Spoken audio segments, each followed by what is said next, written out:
At my graduation dinner, everyone was laughing and having a good time until my grandma smiled at me and said, "I'm so glad the $1,500 I send you every month is helping." I froze, looked around, and said, "I never got any money." The room went quiet as everyone slowly turned toward my parents, who sat completely still. Grandma put her fork down on her plate, and that's when it all started. Can you imagine the gut-wrenching shock of discovering your entire life, your sacrifices, your struggles, your very identity, was built on a foundation of cruel lies? That the people who swore to protect you were actually stealing from you, systematically for years? My story isn't just about money, it's about a profound betrayal, a painful awakening, and the fight to reclaim my own truth. The money always disappeared. Every summer job paycheck, every birthday card with a 20 tucked inside, every scholarship meant to ease my burden. All of it vanished into what my parents vaguely called family expenses. I learned to live small, to apologize for needing new shoes, to work double shifts between classes while my stomach growled. I truly believed I was a burden, always taking, always needing. Until that moment at my college graduation dinner, when my grandmother's innocent question shattered everything. "Hope the $1,500 I've been sending you monthly helped, sweetheart?" The silence that followed was deafening. My parents' faces, drained of all color, said it all. In that instant, it hit me. $72,000. Stolen from me. By the very people who were supposed to protect me. I'd spent years believing I was the burden, but now I realized I'd been the bank. And as I looked into my grandmother's eyes, seeing her quiet fury ignite, I knew some betrayals couldn't be forgiven. Some debts had to be paid in full. I smoothed down the front of my graduation gown for the 100th time, stealing glances at my reflection in the hallway mirror. For years of late nights, ramen dinners, and scraping by had led to this moment. My parents' voices drifted from the dining room, that familiar, performative hostess laugh from my mother reaching my ears. "Kala, sweetheart, everyone's waiting." Her voice was sugary, the one she reserved for company. I took a deep breath and stepped into the dining room. Our modest home had been transformed for the occasion. Fresh flowers I knew we couldn't afford, the good china that only appeared when my grandmother visited, and even a "Congratulations Graduate" banner hanging above the fireplace. My father, Porter, was pouring wine, engaging my uncle in a conversation about property values. My mother, Elaine, fluttered between guests with practiced grace, her pearl earrings catching the light. And then there was Grandma Vivian. Unlike the others, she rose immediately when I entered, her eyes bright with genuine pride. "There she is," Vivian announced, crossing the room with surprising speed for her 72 years. My brilliant granddaughter. Her embrace felt different from my mother's perfunctory hugs, warmer, tighter, sincere. Vivian pulled back, holding me at arm's length to take me in. "You look exactly like my mother on her graduation day," she said, her voice thick with emotion. Strong, ready for anything. My mother appeared at my side, placing a hand on my shoulder with just enough pressure to create distance between Vivian and me. "Mother, you're going to wrinkle her gown before we take pictures." Vivian's eyes flashed, but her smile remained. "Some things are worth wrinkling for, Elaine." The dynamic between them had always been tense, though neither would acknowledge it openly.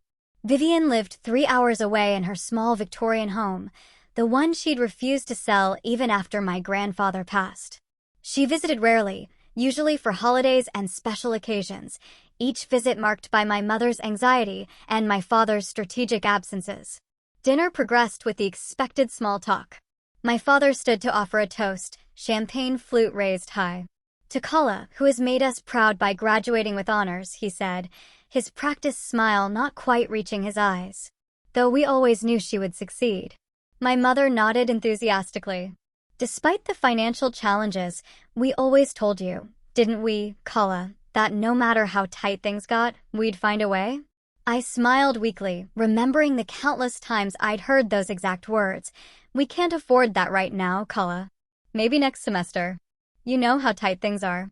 It had been the soundtrack of my college years. The reason I'd worked 2 jobs while carrying a full course load. The explanation for why I couldn't join my friends on spring break. Why I couldn't afford therapy when panic attacks started during sophomore year. Why I wore the same 3 outfits in rotation until they frayed at the seams. Kala has always been so understanding about our situation, my mother continued, reaching for my hand across the table. So mature about the sacrifices. Vivian set her fork down with deliberate care. Sacrifices. My father cleared his throat. Well, you know, Mother Vivian, not everyone has unlimited resources. We've always been honest with Kala about our financial situation. Honest? Vivian repeated, her tone neutral, but her eyes sharp. She turned to me with unusual intensity. Kala, the monthly deposits, the $1,500 I've been sending you throughout college, has it helped with those sacrifices? The table went silent. My glass froze halfway to my lips as I processed her words. What money? I asked slowly, the question hanging in the air like smoke. The room temperature seemed to drop 10 degrees. My eyes darted to my parents, who had gone completely still. My mother's face drained of color, while my father's jaw tightened, almost imperceptibly. The $1,500 I've been sending every month since you started college, Vivian clarified, her eyes never leaving mine. For expenses, emergencies, and so you wouldn't have to work yourself to exhaustion while studying. The silence stretched, broken only by the sound of my uncle awkwardly setting down his utensils. There must be some misunderstanding, my mother finally said, her laugh brittle and false. Mother, perhaps we should discuss this in private. I've never received any money from Grandma, I said, my voice sounding distant to my own ears. Not once. Vivian's expression hardened as she turned to face my parents. Elaine, what is she talking about? My father recovered first, his business smile sliding into place. There must be some banking mix-up. I'm sure we can sort this out. Elaine handles the accounts. I've kept every receipt, Vivian cut in, her voice quiet but firm. Every transfer confirmation for 4 years. The realization hit me like a physical blow. For years. $72,000. While I'd been eating ramen and working night shifts at the campus coffee shop. While I'd been turning down medical care and social opportunities. While I'd been drowning in guilt every time I spent money on basic necessities. You said we were struggling, I whispered, looking at my mother. You said you were taking extra shifts to help me stay in school. My mother's hand trembled as she reached for her wine glass. We were saving it for your future, for emergencies. What emergencies? I demanded, my voice rising. The emergency when my car broke down and I couldn't get to class for 2 weeks because you said you couldn't help? The emergency when I needed a root canal and you told me to take ibuprofen until summer break. Vivian placed her napkin on the table and stood with quiet dignity. I think we've had enough celebration for tonight. Kala, would you walk me to my car? My father stood abruptly. Mother Vivian, please. Let's not ruin Kala's special day with a misunderstanding. It's not a misunderstanding, Vivian replied coldly. And the only ones ruining anything are you and my daughter. She turned to me, her voice softening. Kala, I'll be at the Parkside Hotel downtown, room 312. Come see me when you're ready to talk. As she walked out, the silence she left behind was deafening. My cousins stared at their plates. My uncle muttered something about family matters, while my aunt suggested they should leave. I remained frozen, watching the family celebration disintegrate around me, suddenly aware that everything I thought I knew about my life, about my parents, might be built on lies. Sleep refused to come that night. I lay in my childhood bedroom, staring at the glow-in-the-dark stars my father had put on the ceiling when I was 10, one of the few happy memories I had with him. The conversation with my parents after everyone left had been brief and unsatisfying. We were protecting you, my mother had insisted, her mascara smudged from crocodile tears. You weren't ready for that kind of money. We were going to give it to you after graduation as a surprise. My father had been more strategic. Your grandmother has always tried to control this family with her money. We were teaching you independence. Independence. The word echoed in my mind as I remembered the nights I'd gone hungry to save for textbooks. The scholarships I'd fought for. The loans I'd taken out despite my parents' assurances they were handling things. By dawn, I was sitting cross-legged on my bed, surrounded by old journals, birthday cards, and letters. I'd started noticing patterns, references to gifts I'd never received, my mother's constant comments about my expensive taste, the guilt trips whenever I needed new clothes or school supplies. When the first light of morning filtered through my curtains, I dressed quietly and slipped out of the house before my parents woke. The drive to the Parkside Hotel took only 15 minutes, but it felt like crossing a boundary into new territory. Vivian answered her door immediately, already dressed in a simple blue blouse and slacks, her silver hair neatly pinned back. She didn't seem surprised to see me. "I've been up since 5, she said, ushering me in. Some habits never die, even in retirement. The hotel room was modest but comfortable. Vivian had already ordered breakfast, enough for 2. "I thought you might come early," she explained, pouring me coffee. "You have questions. I have answers. But first, eat something. You look exhausted." I picked at a croissant while Vivian sat across from me, her posture perfect, but her eyes gentle. "I should have checked on you directly," she began, regret evident in her voice. "I trusted Elaine when she said you were too busy with studies to talk much. That was my mistake." "How long have you been sending money?" I asked, the coffee bitter on my tongue. Vivian sighed. "Since you started college. $1,500 every month. But that's not all." She reached for her purse and removed a leather portfolio. "I also sent $500 monthly throughout your high school years for your college fund," I was told. My hands began to shake. "That's another $24,000. "Yes," she confirmed. "Nearly $100,000 total meant for you." Vivian opened the portfolio, revealing meticulously organized bank statements. "I've always kept records. Your grandfather taught me that." I stared at the papers, each one a confirmation of my parents' betrayal. "Why didn't you ever mention it when we talked?" "We rarely talked, Kala. That's part of the problem." Vivian's voice sharpened. "Every time I called, Elaine said you were studying or working. When I sent birthday cards or Christmas gifts with checks, she'd tell me later how you'd spent them." I believed her. She paused, her hands clasping together tightly. "I should have pushed harder. I failed you." "No," I said firmly. "They failed me. They lied to both of us." Vivian nodded slowly. "Yes. And I think we need to understand how deep this goes." After breakfast, we made a plan. I would check my bank records and gather evidence. Vivian would consult her attorney about legal options. We would meet again the next day. As I drove back to my apartment near campus, my mind raced with memories.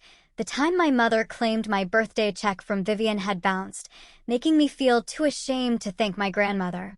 The college trip to Europe I'd been forced to decline because my parents said we couldn't afford the deposit, despite Vivian's money supposedly waiting in my account.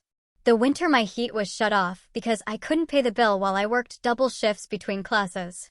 At my apartment, I pulled out my laptop and logged into my bank account, the one my mother had helped me set up when I turned 18. I scrolled through years of transactions, searching for any trace of Vivian's generosity. Nothing. With shaking hands, I called the bank. "I need to know if there are any other accounts associated with my social security number," I said after verifying my identity. "I see 3 accounts," the representative replied. "Your checking and savings that you're currently viewing online, and a joint account with Elaine Winter." My stomach dropped. I never opened a joint account with my mother. "The paperwork was completed when you were 17, according to our records. Your mother has signatory authority." I ended the call and immediately texted my cousin Marin. We'd been close as children, but had drifted apart in recent years, something I now suspected might have been deliberate on my parents' part. "Need to talk. It's important. About money and our family."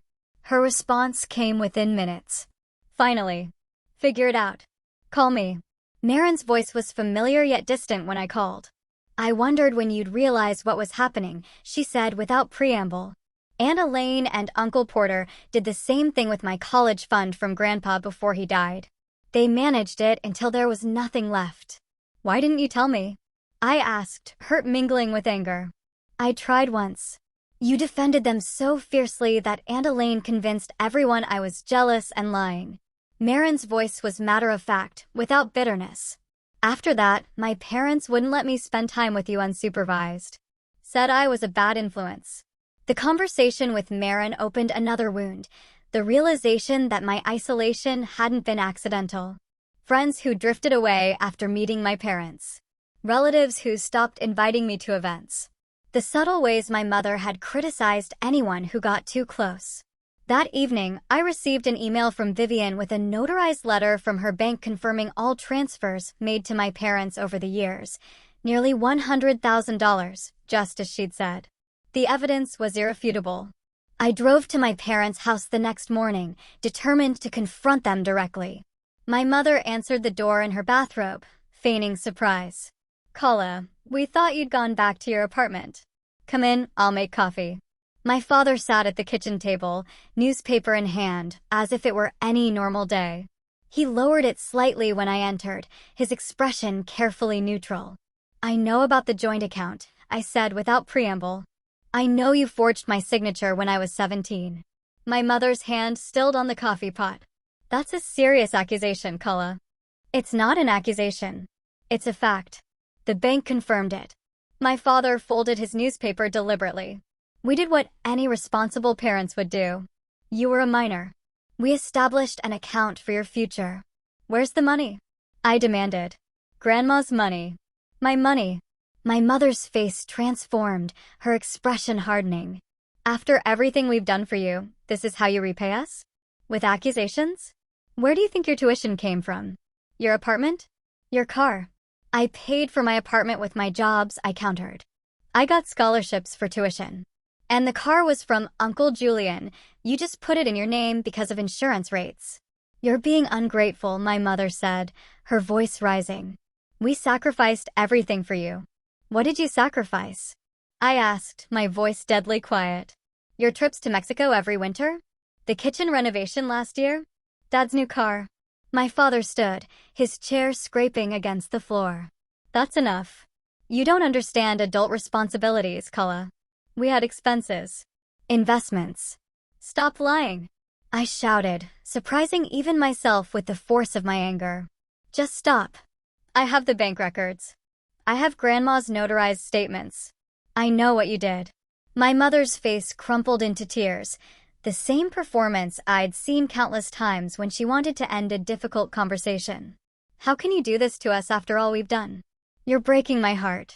For the first time, I recognized the manipulation in her tears, the way she'd always twisted situations to make herself the victim.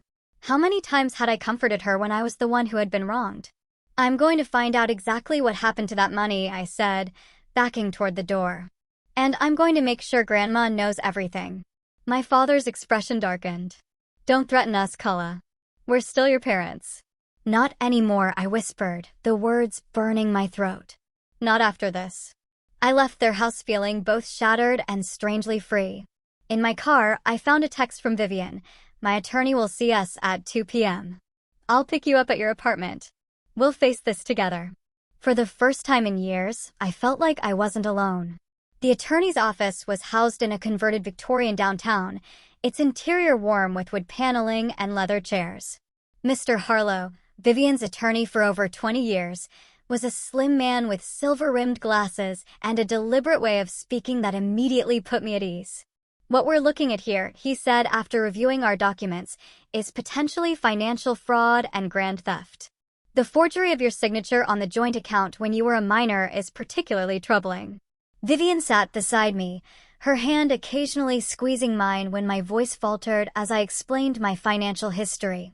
"The psychological component is equally concerning," Mr. Harlow continued.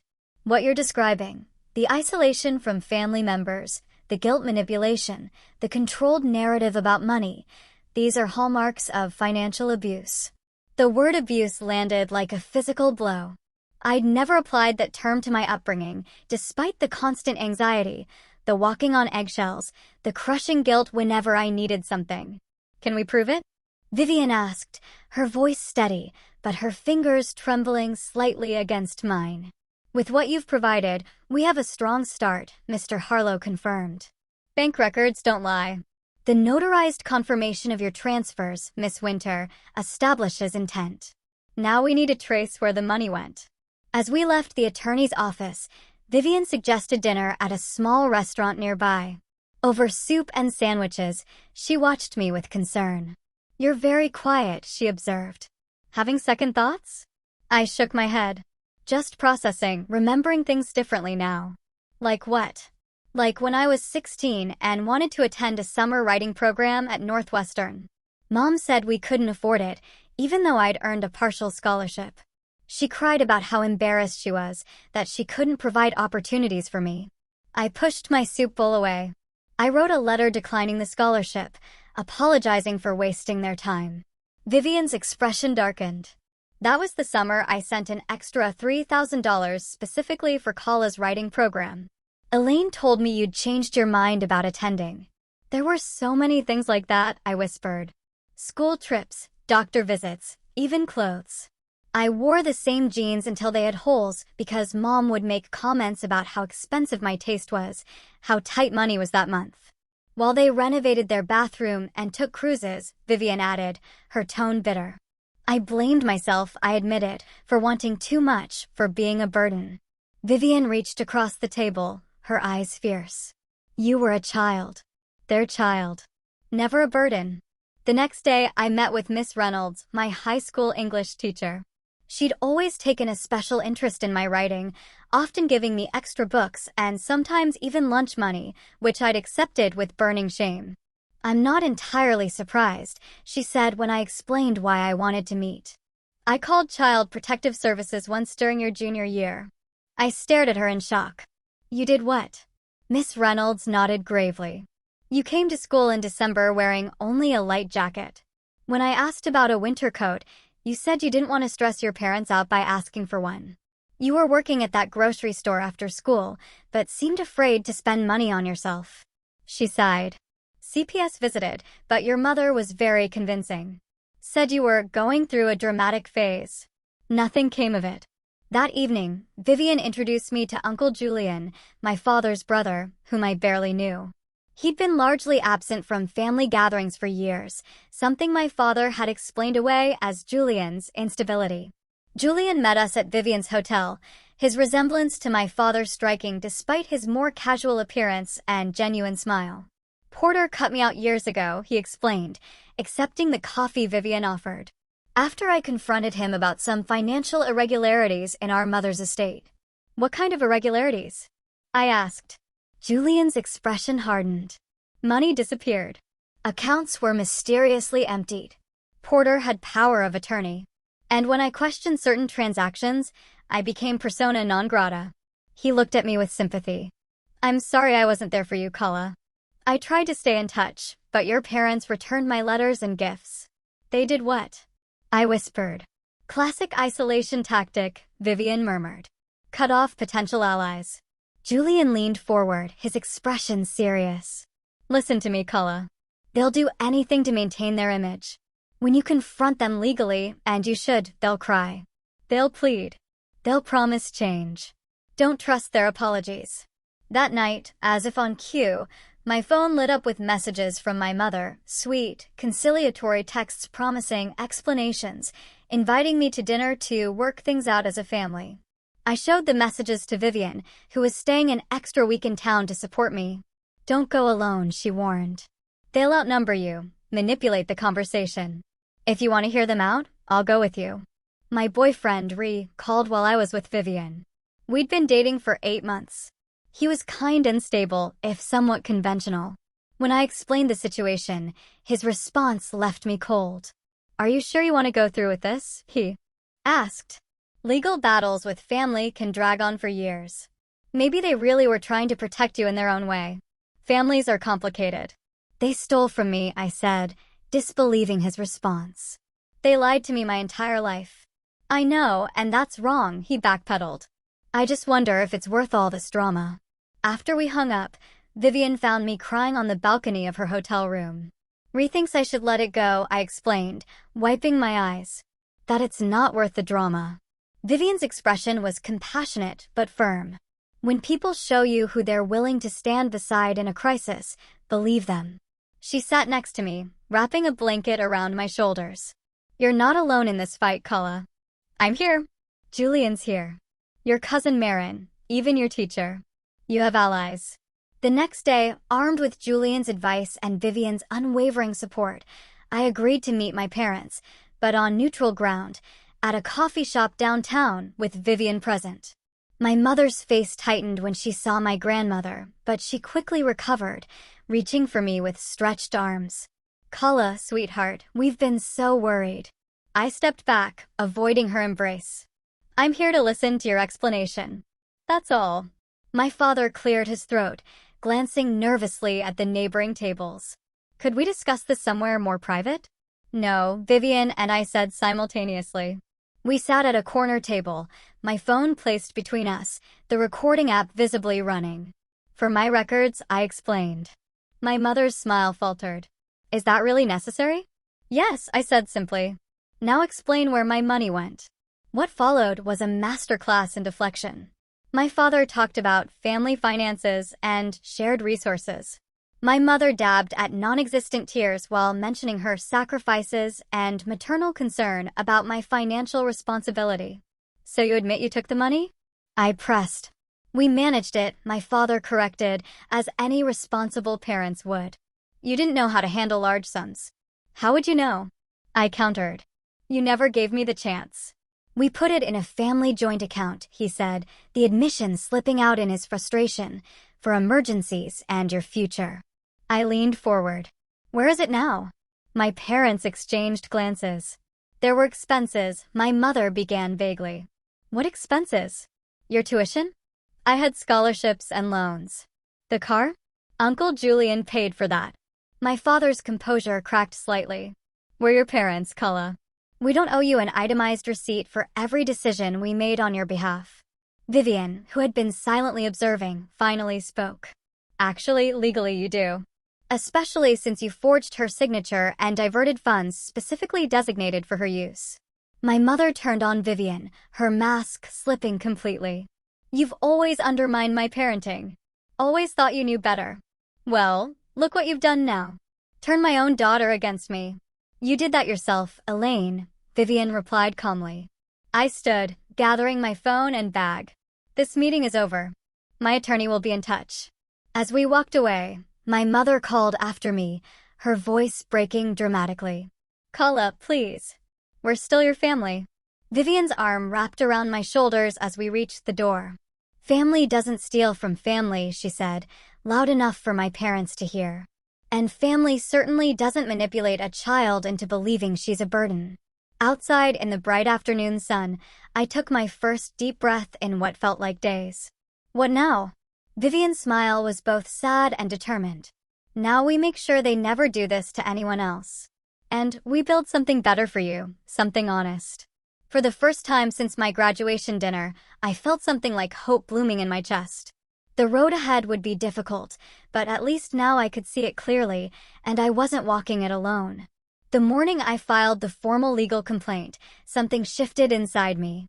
Standing beside Vivian in the county courthouse, watching as the clerk stamped and processed our paperwork, I felt a strange sense of calm replacing the storm that had raged within me for weeks. "How do you feel?" Vivian asked as we descended the courthouse steps. "Like I'm finally fighting back," I said, surprised at the steadiness in my voice. The complaint was comprehensive: financial fraud, forgery, theft by conversion.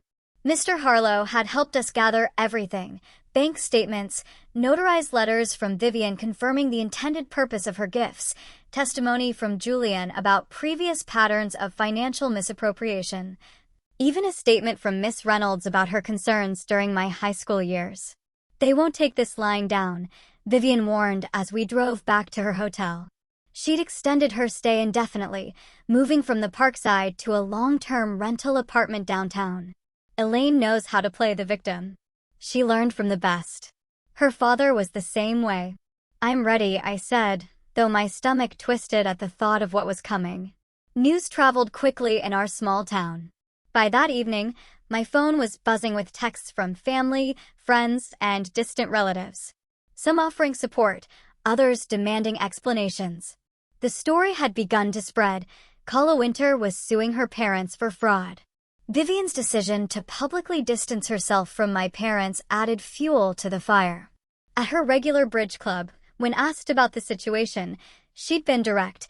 My daughter and son-in-law stole nearly $100,000 meant for my granddaughter's education and welfare. I won't be associated with thieves, family or not. The fallout was immediate. Invitations to community events that had always included my parents suddenly specified Vivian and me instead. Friends they'd cultivated for years began to question their own financial dealings with them. My father's business associates started asking uncomfortable questions. 3 days after we filed, my mother appeared unannounced at my apartment, her eyes red-rimmed and her hands shaking. "Please," she begged from my doorway. "You have to drop this. You're ruining everything." I held the door frame, blocking her entry. "Like you ruined my chance at a normal college experience? At medical treatment when I needed it? At opportunities that could have changed my life? I was protecting you," she insisted, her voice rising to that familiar pitch that had always made me back down in the past.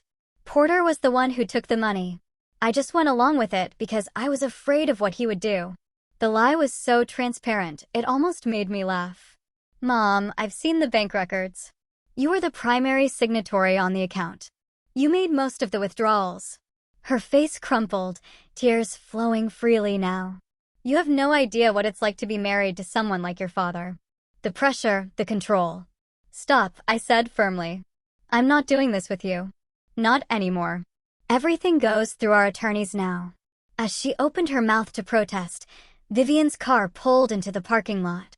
My grandmother approached with purposeful strides, her expression hardening at the sight of her daughter. "Elaine," she said coolly, "this is inappropriate. Kala has made it clear she doesn't want direct contact." My mother whirled toward Vivian, her grief transforming instantly to rage. "You did this. You turned her against us. You've always been jealous of my relationship with Kala." "What relationship, Elaine?" Vivian didn't flinch. "The one where you manipulated and stole from her? Where you isolated her from anyone who might have helped her?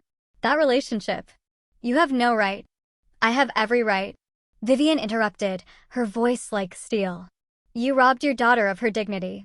That can't be undone with tears and excuses." My mother stared at her, mouth open in shock. Vivian had always been somewhat deferential to her daughter in the past, avoiding direct confrontation. This new, fierce Vivian was a revelation. "I'm done with you," Vivian continued. "As of yesterday, I've changed my will. You and Porter are no longer beneficiaries of anything I leave behind. It will all go to Kala and to charities that support victims of family financial abuse." My mother's face went white. "You can't do that. It's already done." Vivian took my arm gently. "Come inside, Kala. We have dinner plans to discuss." That night, Rick called to tell me he couldn't continue our relationship. "It's too much," he said, his voice strained. "The court case, the family drama." I didn't sign up for this, Kala. Though I'd seen it coming, the finality of his abandonment still stung. After we hung up, I found Vivian in the kitchen of her rental apartment making tea. "Ria's gone," I said simply. She nodded, unsurprised. "Some people can only walk with you when the path is smooth." The next morning, Mr. Harlow called. The judge had set a date for an emergency hearing. My parents were attempting to have the case dismissed before discovery could begin. "They're getting nervous," he explained. "This is good for us. It means they know we have a strong case." The hearing was scheduled for the following week. In the meantime, Mr. Harlow suggested I retrieve any remaining personal documents from my parents' house. "Take someone with you," he advised. "Not your grandmother. She's too emotionally involved. Perhaps your cousin or your uncle." Julian agreed to accompany me. We arrived at my childhood home on a Tuesday afternoon when I knew my parents would be at work. Using the key I still had, we entered quietly. The familiar scent of my mother's potpourri bringing back memories I now viewed through a different lens. "We should focus on financial records," Julian said as we stood in the entryway. "Tax returns, bank statements, investment documents." I nodded, leading him to my father's home office. The filing cabinet was locked, but Julian had come prepared with a small toolkit. "Your father and I grew up in the same house," he explained as he worked on the lock. "He hasn't changed his hiding places since we were kids." Inside the cabinet, we found a trove of documentation, not just about my accounts, but about similar situations with other family members. A folder labeled Marin Trust contained transfer records from an account established by my grandfather for my cousin's education. Another file labeled JW Estate held papers relating to my grandmother's sister, Judith, who had died 10 years earlier. "They've been doing this for years," Julian muttered, his expression darkening as he flipped through the pages. To multiple family members. We photographed everything, careful not to disturb the original arrangement. As we prepared to leave, I made a detour to my old bedroom, wanting to retrieve a few childhood keepsakes. The room had been transformed. My twin bed was gone, replaced by an exercise bike and weight bench. My bookshelves had been removed, the walls repainted. There was no trace of me left. They were planning to erase me even before all this, I realized aloud, my voice echoing in the unfamiliar space. Julian placed a hand on my shoulder. "They can change the room, Kala. They can't erase who you are." The day of the hearing arrived with a sense of inevitability. The courthouse was busier than I'd expected, with several familiar faces in the corridor, neighbors, former teachers, even my mother's bridge club friends. Vivian greeted them with quiet dignity while I tried to calm the butterflies in my stomach. My parents arrived with their attorney, a sharp-featured man named Bennett, who specialized in defending white-collar criminals. My mother was dressed in muted colors, her makeup minimal, playing the role of the wounded parent. My father looked grim but composed in his best suit. Inside the courtroom, Judge Levinson, a stern woman in her 60s, reviewed our filings with methodical precision. After the attorneys presented their initial arguments, she looked directly at me. "Miss Winter, I understand you wish to make a statement. While unusual at this stage, given the nature of this case, I'll allow it." I rose on shaking legs, feeling Vivian's encouraging presence behind me. The statement I'd prepared seemed inadequate now, faced with the reality of my parents sitting just feet away, their expressions carefully neutral. Taking a deep breath, I began to speak. "Your Honor, this case isn't just about money, though nearly $100,000 is certainly significant. It's about trust and its violation. It's about parents who systematically lied to their child while stealing opportunities that were rightfully hers." My voice grew stronger as I continued. "For years, I believed we were struggling financially. I worked multiple jobs while studying full-time. I went without medical care. I missed opportunities that could have shaped my future differently. All while my parents used money designated for my welfare to renovate their home, take vacations, and maintain appearances in our community." I spoke about the forgery, the hidden account, the pattern of isolation and manipulation, finding evidence of similar behavior toward other family members. Through it all, I kept my voice steady, my eyes occasionally meeting those of my father, who couldn't maintain my gaze. "I don't take this action lightly, Your Honor, but the systematic deception I experienced wasn't the result of a single bad decision or a temporary lapse in judgment. It was a years-long campaign to control me through financial manipulation while stealing what was meant to help me build my future." I swallowed hard before finishing. No child should have to sue their parents for basic honesty. But no parent should steal from their child while convincing her she's a burden. When I sat down, the silence lingered for several seconds before Judge Levinson cleared her throat. "Thank you, Miss Winter." She turned to my parents' attorney. "Mr. Bennett, does your side wish to respond?" Bennett rose smoothly.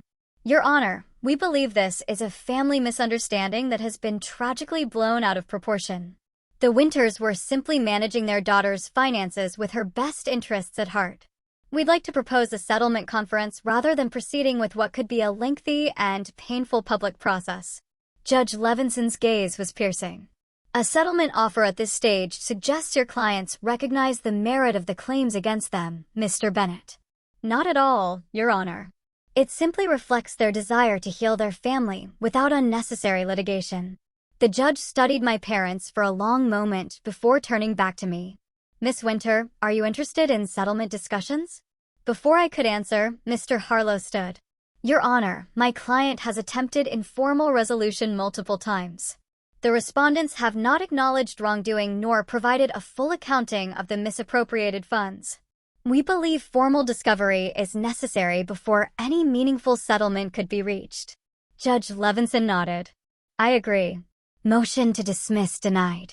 Discovery will proceed, and I'm ordering a forensic accounting of all relevant accounts. She fixed my parents with a stern look.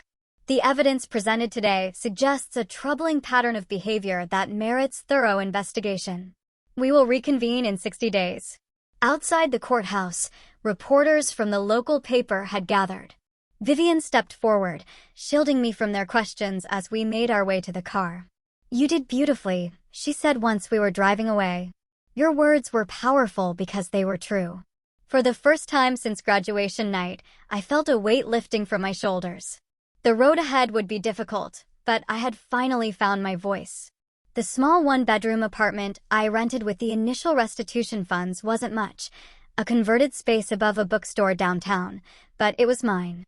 Every decision, from the second-hand furniture to the color of the shower curtain, was made without questioning whether I deserved it, without guilt about the cost, without anyone else's approval. Vivian visited often, bringing plants for my windowsills and books for my shelves. We were building a relationship that should have existed years ago, unfiltered by my parents' interference. I found these while cleaning out some storage boxes, she said one afternoon, placing a stack of photo albums on my coffee table. Pictures of you as a baby, before things got complicated with your parents. We sat together on my worn sofa, turning pages filled with images I'd never seen, Vivian holding me in the hospital, my first birthday celebration at her house, a Christmas where she dressed as Santa. They kept these from me, I said, tracing a photo of Vivian pushing me on a swing. I never knew we had these moments. They started limiting my access to you when you were about 3, Vivian explained, her voice tinged with old pain. Elaine would make excuses. You're sick. You have plans. You're too tired for visitors. Eventually, the visits became so restricted that I only saw you at major holidays or events they controlled. I leaned against her shoulder, trying to reconcile these images with my limited memories. I always thought you were distant by choice, that you didn't want to be involved in my life. Never, she said firmly. You were always precious to me. I just didn't fight hard enough to stay connected to you. That's my greatest regret. As the legal process continued, I began meeting weekly with Amory Fletcher, a social worker who specialized in supporting survivors of family financial abuse. She was a warm, direct woman in her 40s who had experienced similar manipulation from her own father. What you're feeling is normal, she assured me during our first session. The confusion, the anger, the grief, they're all part of recognizing that your reality was deliberately distorted by people who should have protected you. With Amory's guidance, I started journaling, not just about recent events, but about memories from throughout my childhood. Patterns emerged, my mother's dramatic emotional collapses whenever I asserted independence, my father's cold dismissal of my accomplishments, unless they reflected well on him. The way basic needs became special requests that required elaborate justification. They made me feel like existing was an imposition, I told Amory one day, the realization striking me suddenly, like I had to earn my right to take up space in the world. She nodded. That's the core of this kind of abuse, making the victim believe they're fundamentally unworthy. It makes them easier to control. One evening, at Amory's suggestion, I wrote a letter to my 14-year-old self, the girl who had begun working weekends at a local grocery store, turning over most of her earnings to her parents for household expenses, while believing her family was on the verge of financial collapse. Dear Kala, at 14, you're not the burden they're making you feel like. The confusion you feel when they praise your independence, while making you dependent, that's not your imagination. The guilt you carry for needing new shoes or wanting to join the school trip, you don't deserve that. The way you've learned to make yourself smaller, to need less, to apologize for existing, none of that is because there's something wrong with you. The money you earn that disappears into their hands, it's not really helping with bills. The stories about financial struggle are lies designed to keep you grateful for scraps. The isolation you feel from friends and relatives isn't because you're unlikable or too needy. It's deliberate. I wish I could tell you it gets better soon, but the truth is it will take years before you discover what they've been doing. But when you do, you'll find real support. You'll find your grandmother, the woman they've kept at arm's length your whole life. You'll find your voice. You'll begin to understand that you deserve basic dignity and honesty. You're not alone, even though it feels that way now. Keep those small dreams alive. Keep writing in your hidden journal. Keep believing there might be more to the world than what they show you. One day, you'll build a life they can't touch. With love from your future self, Kala. After 2 months in my apartment, Vivian invited me to stay with her at her Victorian home 3 hours away. Just for the summer, she suggested. I'm working on a memoir and I could use your writing expertise. Plus, it would give us time together without the constant reminders of the court case. The timing felt right. Discovery was ongoing, with forensic accountants tracing the path of Vivian's money through various accounts and investments. My parents had made one more attempt at settlement, offering to repay half the amount with no admission of wrongdoing, which we had rejected outright. They still don't understand, I told Mr. Harlow after reviewing their offer. This isn't just about the money. It's about accountability. Vivian's home was exactly as I'd imagined from the few times she described it. A graceful 2-story Victorian with a wide porch and gardens that bloomed with careful planning. My room overlooked a Japanese maple tree that cast dappled shadows across the hardwood floor. This was meant to be your room whenever you visited, Vivian explained as she helped me unpack. I kept hoping your parents would relent and let you stay for summers or school breaks. For the first time since graduation, I felt truly at peace. Mornings were spent helping Vivian with research for her memoir, a project she'd begun after retiring from teaching English at a local community college. Afternoons were mine for reading, walking, or working on my own writing. Evenings were for long conversations on the porch, filling in the decades of connection we'd missed. One weekend, my cousin Marin drove up to visit, bringing old family photos and stories I'd never heard.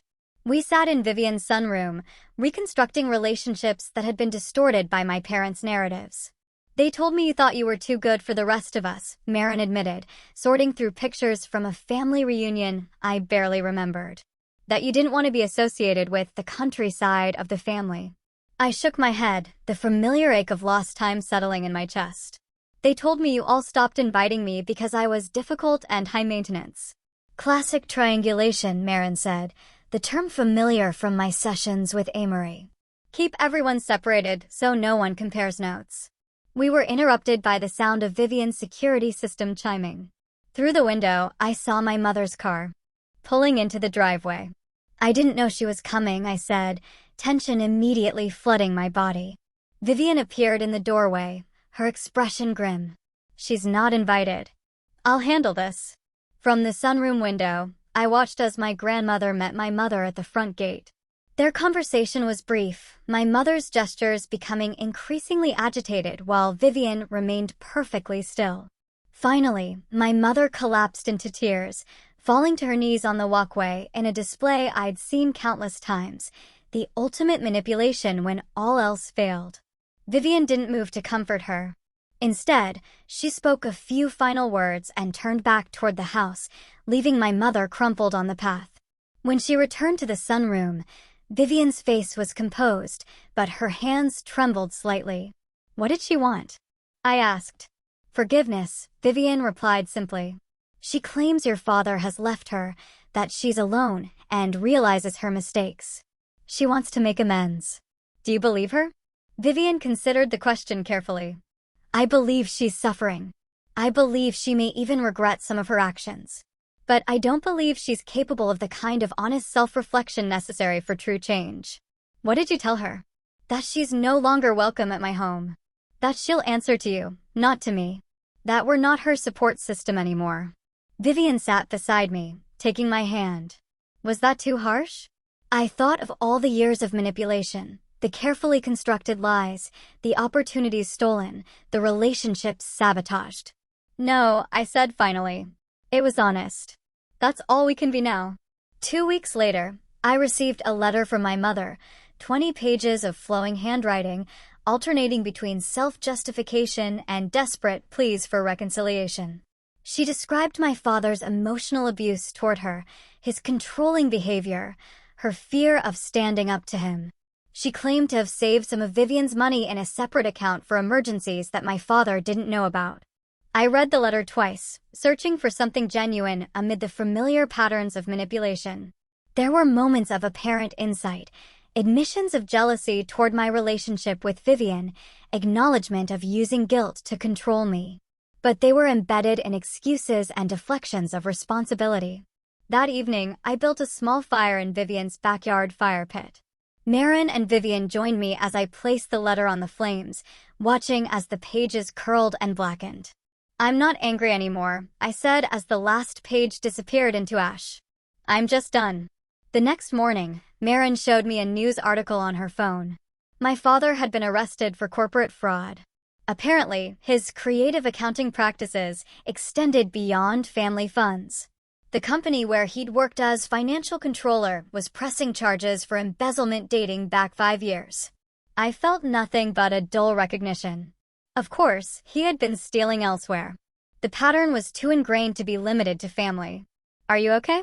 Vivian asked when I showed her the article. "Yes," I said, realizing it was true. Their choices don't define me anymore. As summer turned to fall, the court case reached its conclusion. With the evidence of the forensic accounting and my father's separate legal troubles, my parents agreed to a full settlement, repayment of all stolen funds, plus damages for emotional distress. The money felt almost incidental now. The real victory was in the truth being acknowledged, in the reconstruction of my understanding of my own life. With part of the settlement, I made a decision that surprised even me. I established a scholarship fund at my alma mater for students who had experienced financial hardship or family estrangement. We named it the Vivian Trust for New Beginnings. "Why use my name?" Vivian asked when I showed her the paperwork. "Because you showed me what real support looks like," I explained. Not control disguised as help, but genuine belief in someone's right to build their own future. The article appeared in the Sunday edition of the local paper 6 months after the settlement was finalized. Graduate uncovers family fraud that went unnoticed for years. The reporter, Andrea Keene, had approached me through Mr. Harlow, asking to share my story as part of a series on financial abuse within families. "People don't talk about this," Andrea explained during our interview. "They feel too ashamed, too confused about their own experiences. Your willingness to speak openly could help others recognize what's happening to them." The article was thoughtful and detailed, focusing not just on the financial aspects, but on the psychological impact of long-term manipulation. When it was published, I braced myself for backlash, for accusations of family disloyalty or attention-seeking.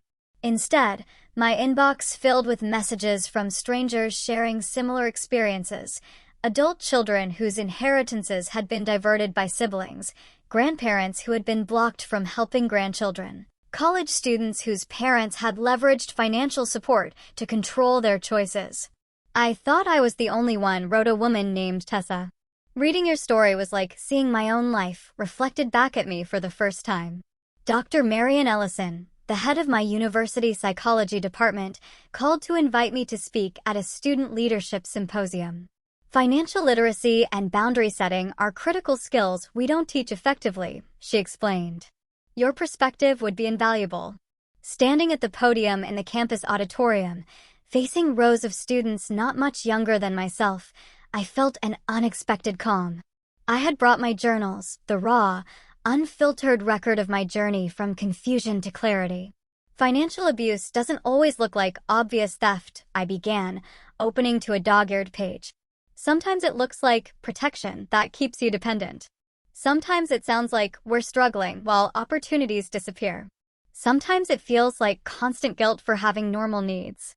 I read entries spanning years, from high school anxieties about asking for school supplies to college calculations about whether I could afford antibiotics for strep throat.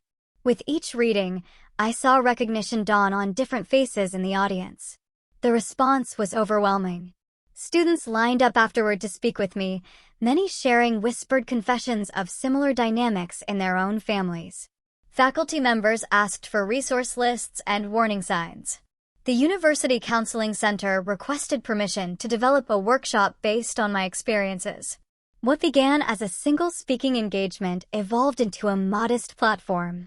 I started a podcast called Inheriting Silence, where I interviewed experts on financial abuse and shared stories from survivors who had reclaimed their autonomy. Each episode ended with practical resources, legal options, support groups, financial literacy tools. The podcast gained traction slowly, then caught the attention of a producer at a national radio network. After a feature segment aired nationally, listenership exploded. 6 months into the podcast's run, I received an email that stopped me in my tracks. It was from a 16-year-old girl in Oregon named Lily. "I've been listening to your podcast in secret for months. My parents control everything, my bank account, my summer job money, even the hours I work. They say they're teaching me responsibility, but they never actually let me make decisions. After hearing your story, I asked my guidance counselor for help. She contacted my aunt, who I haven't seen in years because my parents said she was unstable. Turns out my aunt has been trying to reach me all along. She's helping me set up a separate account for my earnings and applying to colleges without my parents knowing. For the first time, I feel like I might have a future they can't control. I don't know if I'll ever be brave enough to confront them like you did, but knowing I'm not crazy or ungrateful for questioning them has changed everything. Thank you for speaking when it would have been easier to stay silent." I showed the email to Vivian, who had become my most steadfast supporter and frequent podcast guest. Her eyes filled with tears as she read it. "This is why we fought," she said simply. "Not just for your money, but for every Lily out there." Amory, who had transitioned from my therapist to my friend and occasional podcast consultant, suggested we formalize our growing community. Together, we co-founded a support group called Quiet Funds, focused on financial literacy and family manipulation recovery. What began as monthly meetings in a borrowed community center space expanded to chapters in neighboring cities, then across the state. One rainy Tuesday, I arrived home from recording a podcast episode to find a thick envelope in my mailbox. The return address was my mother's, though I hadn't heard from her since my father's sentencing for corporate fraud 6 months earlier. He had received 5 years, eligible for parole after 3, a consequence that seemed to have finally broken through my mother's elaborate defenses. The letter inside was different from her previous attempts at contact.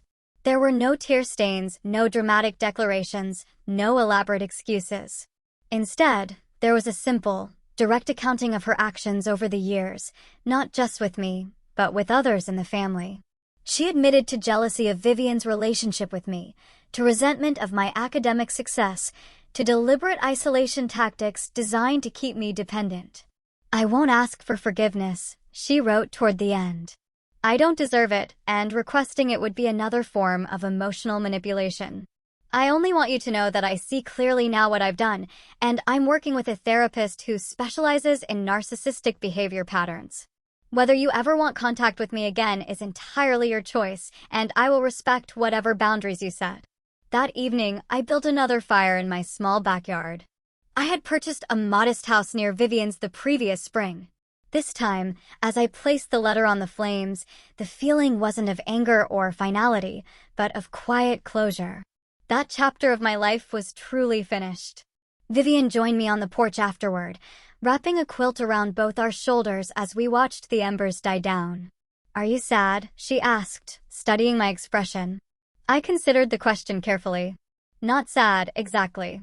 Just aware of what could have been, in another reality where they made different choices." "You've built something remarkable from the ashes," Vivian said, gesturing toward my home, my life, the community we'd created. Something honest. The following week, I received an invitation to speak at a national conference on family financial ethics. The keynote address would be delivered to financial advisors, estate planners, and family counselors, professionals who could help identify and prevent situations like mine. As I prepared my speech, I reflected on the journey from that graduation dinner to the present moment. The money had been recovered. The legal battle won. But the real victory was in the reclaiming of my narrative and in helping others reclaim theirs. Vivian insisted on being in the front row for my address, her silver hair elegantly styled, her eyes bright with unshed tears as I took the podium. At 83, she had become not just my grandmother, but my closest friend, co-conspirator, and most trusted advisor. Financial abuse within families persists because we don't name it, I began, surveying the room of professionals.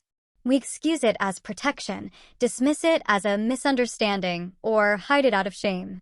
But naming it is the first step toward healing, both for individuals and for our communities. For 40 minutes, I spoke about red flags, intervention points, and the crucial role of neutral financial advocates for young adults. I shared anonymized stories from podcast listeners and support group members, highlighting the patterns that transcended socioeconomic backgrounds and family structures. The money itself is often secondary to the control it represents, I explained. The psychological impact of being made to feel like a burden, of having your autonomy systematically undermined, extends far beyond the financial loss. Recovery requires not just restitution, but recognition, the acknowledgement that what happened was real and wrong. After the applause died down and the formal Q&A ended, a line formed of people wanting to speak with me privately. Among them was an older gentleman with kind eyes and a gentle manner. My daughter stopped speaking to me 5 years ago, he confided.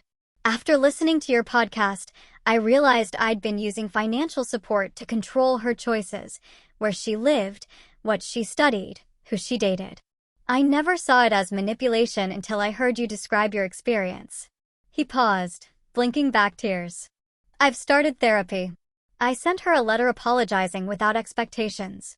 I don't know if she'll ever forgive me, but for the first time, I understand why she needed to walk away. Later that night, in the quiet of my hotel room, I called Vivian to share the day's events. You've created something important, she said, pride evident in her voice. Something that will outlast both of us. We created it, I corrected her. I couldn't have done any of this without you. You would have found your way eventually, Vivian insisted. You always had that strength inside you. As we said goodnight, I thought about the frightened, confused young woman I'd been at that graduation dinner. Believing herself a burden, unaware of her own worth, isolated by careful design. The journey from that moment to this one had been painful, but necessary. I opened my laptop and began typing the introduction to the book I'd been considering for months. I didn't lose a family that day at my graduation dinner. I found the courage to build a real one. One founded on honesty instead of manipulation. On support instead of control. On love instead of fear. This is that story. The cursor blinked on the screen, steady and patient, waiting for the words that would transform private pain into public purpose. Outside my window, the city lights twinkled like stars. Each one representing a life connected to countless others through invisible threads of influence and care. Somewhere out there were people still trapped in silence, still questioning their own perceptions, still believing themselves unworthy of basic dignity. For them, I would keep speaking.